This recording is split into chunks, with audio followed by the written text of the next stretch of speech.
Last week, the New York Times began working on a story about where my family and I live. As a matter of journalism, there is no conceivable justification for a story like that. The paper is not alleging we've done anything wrong, and we haven't. We pay our taxes, we like our neighbors, we've never had a dispute with anyone. So why is the New York Times doing a story on the location of my family's house? Well, you know why. To hurt us. To injure my wife and kids so that I will shut up and stop disagreeing with them. They believe in force. We've learned that. 2 years ago, a left-wing journalist publicized our home address in Washington. A group of screaming Antifa lunatics showed up while I was at work. They vandalized our home. They threatened my wife. She called 911 while hiding in a closet. A few weeks later, they showed up again at our house. For the next year, they sent letters to our home threatening to kill us. We tried to ignore it. It felt cowardly to sell our home and leave. We raised our kids there in the neighborhood, and we loved it.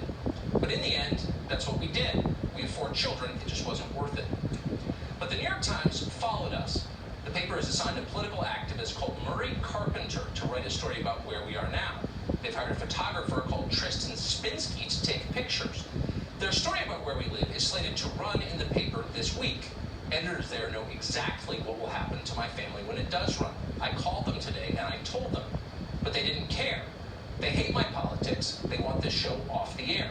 If one of my children gets hurt because of a story they wrote, they won't consider it collateral damage. They know it's the whole point of the exercise, to inflict pain on our family, to terrorize us, to control what we say. That's the kind of people they are. They'll deny this, of course. They'll claim it's just journalism, just the facts. Really? So how would Murray Carpenter and his photographer Tristan Spinsky feel if we told you where they live, if we put pictures of their homes on the air?